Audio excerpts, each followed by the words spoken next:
On revient à tes années nationales, puisque tu es un entraîneur maintenant expérimenté de national, avec le succès que tu as eu avec Luçon. Est-ce que tu as reçu des sollicitations d'autres clubs et de clubs, par exemple, des étages au-dessus, Ligue 1, Ligue 2? Parce que quand on a du succès à ce niveau-là, ça doit forcément attirer. Je sais qu'à Luçon, ça commençait à frétiller, forcément, avec les résultats. Il y avait des retours sur des possibilités de contact. Il n'y a jamais eu vraiment d'échange concret sur une situation nette et précise, mais il y a surtout une explication qui m'est revenue un peu aux oreilles. C'est qu'à l'époque, mon nom était lié au club. C'est vrai que le président Reculot, l'entraîneur Reculot, toute une carrière à Luçon. C'est vrai que il y a eu beaucoup de personnes avec de la réticence en disant de toute façon il ne bougera pas. C'est quelqu'un qui est, voilà, s'il a fait toute sa carrière là-bas, c'est quelqu'un qui est ancré dans son club avec son père président. Et c'est vrai qu'il y a eu beaucoup de barrières mises ou créées à travers ce sentiment et cette perception qui n'était pas fausse mais qui n'était pas vraie non plus. Je n'étais pas non plus complètement attaché à ça.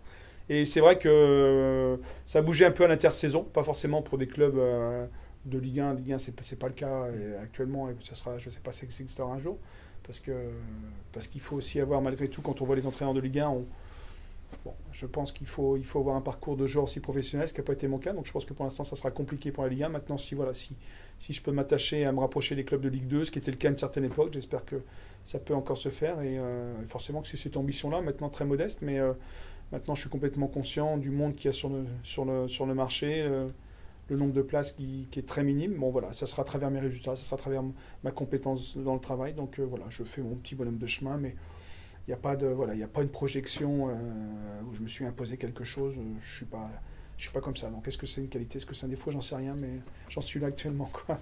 L'avenir le dira. Voilà, exactement. Voilà. Et dans le championnat national, qu'est-ce qui te plaît? Puis au contraire, qu'est-ce qui te déplaît? Ouais, c'est une question difficile dans le sens où c'est un championnat semi-professionnalisé. Donc, c'est-à-dire qu'on a des obligations de club professionnel en ayant des conditions de club amateur. Donc, c'est la difficulté. Maintenant, le fait de jouer sur toute la France, ça reste quelque chose de fantastique, puisqu'aller jouer dans le nord, dans le sud, dans l'ouest, dans l'est, c'est forcément différent. Et on a vraiment l'impression de vivre quelque chose de complètement différent chaque week-end. Donc ça, c'est une jouissance qui est assez intéressante. Après, le championnat en lui-même, ma petite réticence, c'est que je trouve qu'il n'y a pas d'équipe assez joueuse. Je trouve qu'il y a maintenant beaucoup d'équipes qui, comme nous forcément, mais qui s'attachent aux résultats. Et c'est vrai qu'il y a beaucoup d'obligations de résultats avant de projets de jeu ou un peu plus de plaisir dans ce. Bon voilà, après je suis peut-être naïf, hein, je suis encore quelqu'un de peut-être trop joueur, mais j'aimerais plus de jeu. C'est vrai que je trouve qu'il y a beaucoup de réticence de ce côté-là. Il y a tellement de bons joueurs sur le marché dans les équipes. Je suis un peu déçu par rapport à ça, quoi. J'aimerais qu'il y ait beaucoup plus de football proprement dit sur le terrain chaque week-end. Mais bon, c'est comme ça. Maintenant, on connaît le business, c'est le business, quoi. Et dans ton équipe, justement, c'est quoi ton ambition de jeu, ton projet, ton souhait de jeu?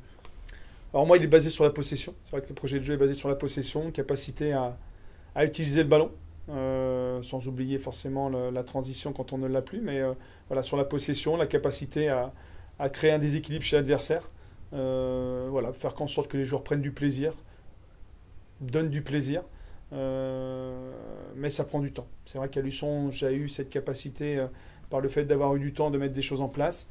C'est vrai que là, on me demande aussi des résultats, et c'est vrai que le projet de jeu, quand on travaille sur la possession et sur le déséquilibre, ça prend du temps à intégrer les principes et les sous-principes pour les joueurs, et c'est vrai que pour l'instant, le désaccord ou le déséquilibre en interne, c'est que mon projet de jeu prend du temps, le club veut des résultats parce qu'il est ambitieux. C'est vrai que pour l'instant, c'est le déséquilibre, mais bon, on essaye malgré tout. Les joueurs travaillent beaucoup, on travaille beaucoup, ça avance. Peut-être pas si vite, mais c'est vrai que là, ça fait maintenant 4-5 mois qu'on travaille ensemble, c'est peu. Et j'espère que sur la deuxième partie de saison, on aura la capacité à prouver que ce que l'on travaille au quotidien a du sens, quoi. Et du coup, tu nous parlais de possession, jeu de possession. Comment tu places ton bloc quand tu es en possession de balle par rapport à cette ambition de jeu? Ce qui s'est passé, c'est l'étape supérieure que je dois passer actuellement, c'est qu'à Luçon, on a eu une période où le jeu de possession était vraiment important. On a la capacité d'aspirer les équipes. Le but du jeu, c'était d'aspirer les équipes pour se créer pour se créer une profondeur et l'utilisation de la profondeur par des joueurs lancés. Maintenant, beaucoup d'équipes ont contrecarré ça en jouant beaucoup plus bas. Donc la deuxième étape, même à l'heure actuelle avec les herbiers, beaucoup d'équipes sont en bloc médian, voire en bloc bas à nous attendre. Donc c'est vrai que là, le jeu de l'aspiration n'existe plus. Le jeu des équilibres est beaucoup plus... Ils sortent plus. Le jeu des équilibres est beaucoup plus compliqué face à des blocs denses et bas. Donc c'est ma deuxième étape dans ma réflexion, dans mon projet de jeu de travail au quotidien. C'est vrai que là, j'allie deux travail entre le travail de possession, parce que ça reste un projet de jeu que tous les joueurs n'ont pas côtoyé à travers leur passif. Donc il faut leur intégrer tous les principes et sous-principes. Donc je travaille ça tout en étant confronté les week-ends à des blocs médians ou bas. Donc on travaille ça en parallèle. Donc c'est vrai que c'est une charge de travail pour les joueurs qui est assez importante. Donc on est dans cette réflexion-là avec le staff, quoi, tout simplement. C'est une adaptation perpétuelle en fait, ouais, t'es partagé entre ce que tu veux et ce qui m'est proposé, voilà, ce qui m'est proposé le week-end. Ouais, tout à fait. Ouais. Et justement, ça c'est un gros jeu intellectuel à faire de ton côté, du côté du staff. Ouais, ouais. Du coup, comment vous organisez par rapport à ça? Je pense particulièrement aux séances d'entraînement. Alors je suis quelqu'un qui a toujours cette volonté de vouloir créer ses séances. Donc c'est vrai que j'ai pas mon bloc avec mes séances et toutes les années je les remets à la page et je repars toujours d'une feuille blanche quasiment toutes les semaines. Donc c'est vrai qu'avec Steph on se partage le travail, lui plus sur l'animation def et moi plus sur l'animation off, et après on rassemble forcément les deux animations, mais c'est vrai qu'on part souvent de feuilles blanches avec la réflexion du passif, c'est-à-dire que le match passé, les états de forme, les blessures, les conditions météo et voilà, sous quelle forme on va travailler, comment on va travailler, ce que le préparateur physique attend de nous. Et à partir de ça, la feuille blanche, voilà, on intègre tous les exercices sur lesquels on se projette par rapport à l'adversaire auquel on va être confronté, par rapport à notre résultat du week-end passé et puis dans quelles conditions on va travailler dans la semaine. Donc c'est vraiment un travail d'articulation toutes les semaines parce qu'on repart même si on a une planification globale, on travaille sur du microcycle et c'est vrai qu'on repart quasiment toutes les semaines avec une semaine à établir avec Steph, mais qui n'est pas forcément dans la continuité d'une semaine à une autre parce que comme je dis, le match passé et le match suivant sont aussi différents entre des déplacements où on part en bus et on fait 10 heures et 10 heures retour, où on couche et on revient. Donc voilà, il y a toute une capacité d'adaptation à avoir et c'est pour ça que c'est toujours différent chaque semaine, quoi. Et cette planification de séance, elle est faite en début de semaine ou à la journée? Non, c'est vraiment début de semaine. Ouais, sur les 2 ou 3 premiers jours, parce que une semaine type, c'est-à-dire qu'on joue le vendredi, on décrasse, on fait les soins le lendemain. Il y a ce fameux dimanche où on n'a encore pas la capacité à faire revenir nos joueurs. Il y a peu de clubs qui le font parce que ça serait pourtant un jour de gagner. Donc voilà, on a samedi, dimanche et après on reprend le lundi sur 2 séances. Mardi, mercredi, jeudi, vendredi, le match arrive très rapidement 5 jours après. Donc c'est vrai qu'on part sur trois blocs de travail sur le lundi, mardi, mercredi. Le jeudi, veille de match. Et puis le vendredi, on diffère. On peut faire un réveil musculaire le matin, on peut faire juste une causerie. Donc c'est pour ça que les derniers 48 heures, on se les garde en parallèle par rapport aux 3 premiers jours parce qu'on adapte en fonction aussi de beaucoup de choses sur les 2 derniers jours. Donc les joueurs sont toujours dans l'adaptabilité aussi parce qu'on veut les laisser en éveil, quoi, tout simplement. D'accord. Et avec ton staff, tu fonctionnes comment? Tu décides de tout ou est-ce que c'est vraiment une concertation permanente?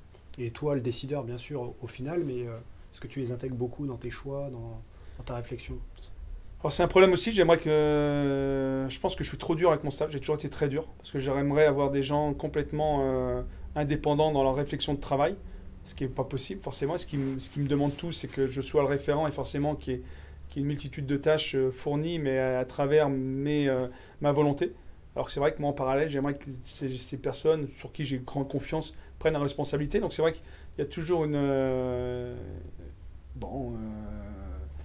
un temps d'adaptation avec le staff parce que je suis dur en même temps et en même temps j'aimerais qu'ils aient la capacité de s'ouvrir à beaucoup de choses. Donc le fait est que faut que je me remets moi en question et c'est vrai que je les oriente beaucoup et après par contre je délègue beaucoup parce que j'ai entièrement confiance et si je faisais tout et si on était complètement centré sur ma volonté, je pense que ça réduit aussi le champ de fonctionnement pour mes partenaires. Donc voilà, je leur laisse la capacité de réflexion. Forcément, je suis décisionnaire principal et je décide du fait de faire les choses ou pas. Mais voilà, mon plan de réflexion est très large et le leur aussi. Donc Il y a beaucoup de participation de leur part, il y a beaucoup de création de leur part et ils ont les mains libres de ce côté-là, quoi. Je ne suis pas quelqu'un qui est complètement directif ou complètement fermé où je veux que ça soit comme je décide. Je suis beaucoup plus ouvert par rapport à ça. Et dans les outils que vous pouvez utiliser, je pense à l'observation des équipes adverses ou même de ta propre équipe, en fait, est-ce que tu utilises la vidéo? C'est un outil qui est pour nous essentiel.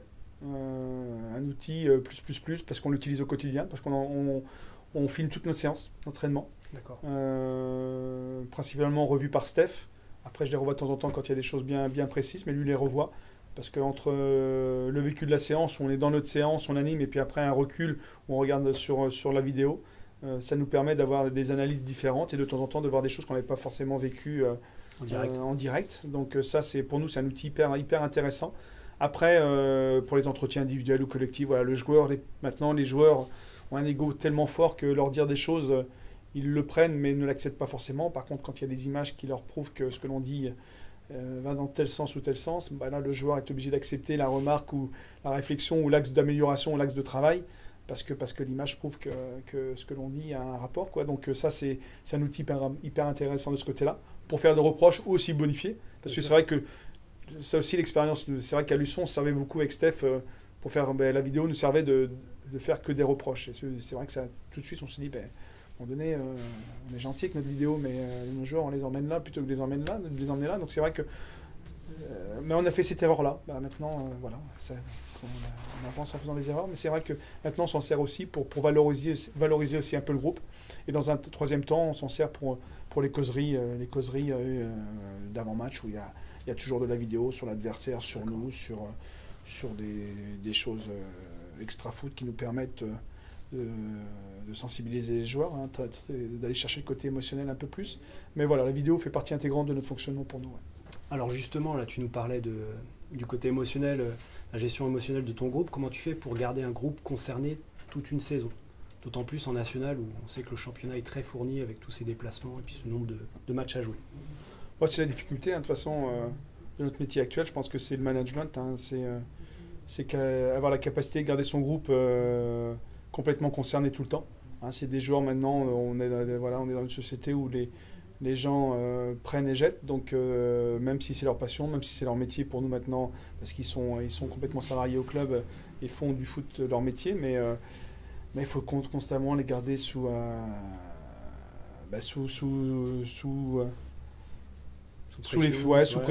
le feu de la lampe, parce que sinon très rapidement ils s'éloignent et ils sortent du contexte. Donc c'est vrai que c'est la difficulté actuelle du métier où le joueur se met très vite soit dans sa zone de confort, soit dans un petit confort, soit de résultats ou de fait de jouer régulièrement. Donc voilà, donc moi je suis plus sur un management de responsabilisation, c'est-à-dire que le joueur doit se responsabiliser. Donc à travers mon jeu, je fais en sorte que le joueur, il y a beaucoup de jeux à base de réflexion.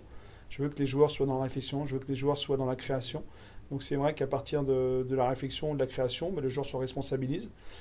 Cette année, on a beaucoup de jeunes joueurs, donc il y a beaucoup de difficultés de ce côté-là, mais ça avance, donc c'est la satisfaction. Donc à travers le management du quotidien, j'aimerais aussi que les joueurs se responsabilisent dans le sens où venir s'entraîner, ça reste quelque chose d'assez exceptionnel de pouvoir vivre de ça. Donc on est là-dedans. Après, sur l'aspect compétition, c'est les résultats qui les tiennent, c'est une pression permanente qu'il faut leur mettre aussi. Donc moi je trouve pas ça sain, mais malheureusement je pense qu'on est dans une époque où les joueurs on est obligé de leur mettre une pression plutôt négative que positive pour les tenir en haleine, parce qu'ils s'installent vite sinon, comme je disais tout à l'heure, dans un confort. Donc c'est le style de management que j'aime pas, mais malheureusement on est obligé de passer par là parce qu'on peut pas fonctionner autrement, quoi. Donc responsabiliser les joueurs, ça fait partie de ma façon de faire les choses, mais il faut aussi les mettre sous pression constamment, parce que pour l'instant, avec le groupe de joueurs que j'ai pas assez d'expérience et de joueurs expérimentés pour avoir juste cette capacité à se gérer, parce que quand on se gère, ça veut dire qu'on se connaît. Moi, mes jeunes joueurs, pour l'instant, actuellement, se connaissent pas suffisamment.